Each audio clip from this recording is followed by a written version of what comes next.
Work day today, got short yardage, goal line situations. Really wanted to see guys compete in those situations. It's one of the more physical practices that we'll have in camp. Thought the guys came out to work. Thought the defense really responded to some challenging places that they were put in. But I thought all in all we got some really good work in.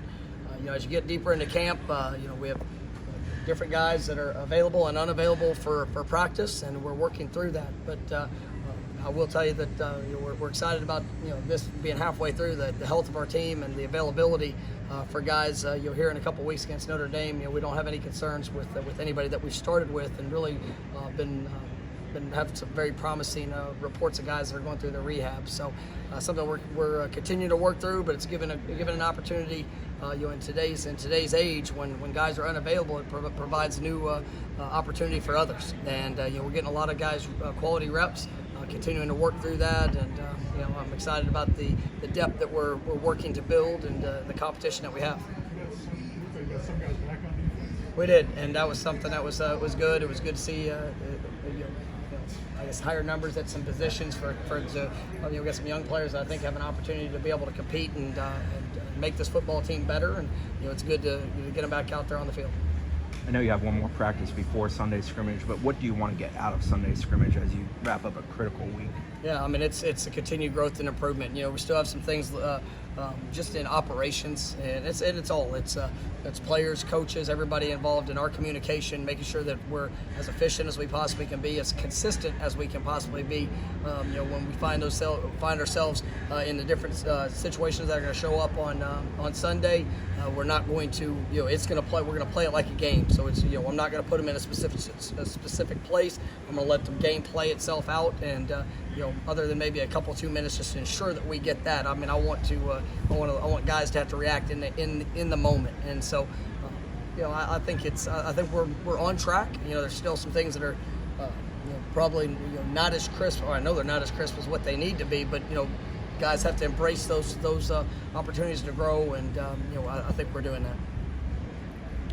Penalties seem to be a bit of an issue today. I'm sure there are going to be days where discipline about that's lower than others. How do you kind of use this as an example? Those are some of those critical things that we have to the focus penalties. Make sure that we got their alignments. We're looking at a couple different sets offensively, and just the understanding of where guys need to be, how they need to be aligned. It's something that's a continued work in progress. Coach. Yeah, I think it's been good for for all our guys, and I mean it's not you look at all positions. We came into it this week. You look at week one. It was something that we wanted to see Mackenzie and Jordan really get the bulk of the reps. And you look back at the scrimmage and throughout the first week, and they were pushing probably 80% of it as we were rolling. So Chubba and Tate had spare opportunities. But as we got into the second week, we really wanted to up that look. I think it's been good. It's been an opportunity with Mackenzie and Jordan to allow them to deload at different times and kind of go through their process in preparing for September 5th. And I'm excited about the steps that I've seen. I'm so excited about the opportunities and the situations that Chubba has been put in, because once again he went basically the last year without a whole lot of practice, and this has been really good for him. He's making strides. He's having some very positive moments, and then some moments to learn from. But he's approaching practice the right way, and I like the growth that I'm seeing.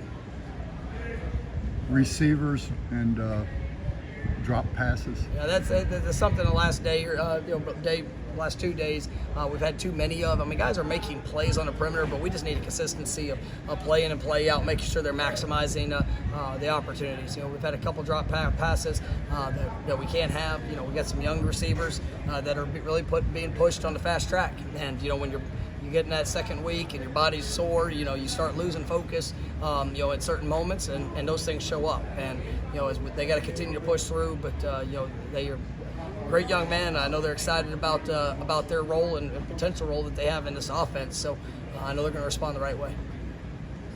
Just overall that true freshman class, you guys feel like Absolutely. I mean, I think it's a really good group. I mean, it is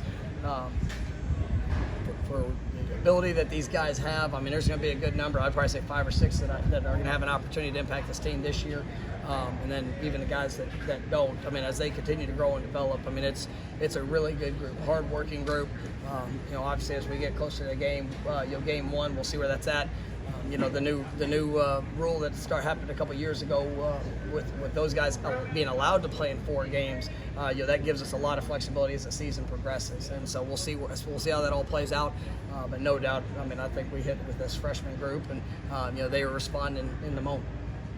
The ACC put out their protocols and regulations for testing.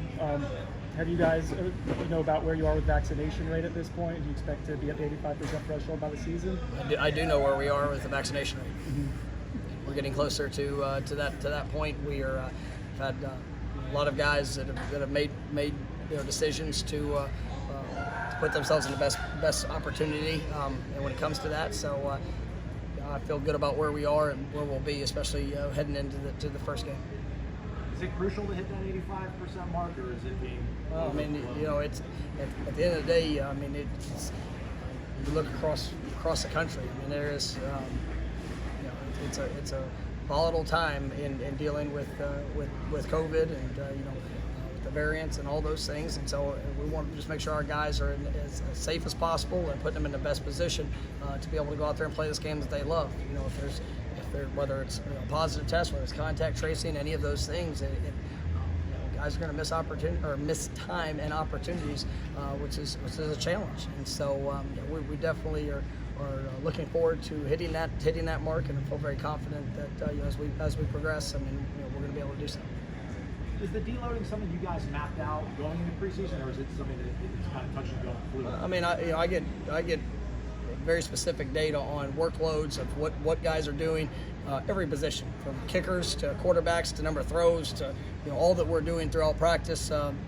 And so as you look at workloads, coupled with guys' history, and if they're coming off an injury, if they have something that's ailing them, we want to be smart to make sure that they get the work that they need, but also not put them at risk for something that's going to extend for a longer period of time. And so Coach Storms, Josh Chapman, I mean, our whole crew, Scott Truick, I mean, we meet daily on every player's workload, exactly where they are, and then we try to map out the best plan for what they need so that we're going to be ready to go come September 5th.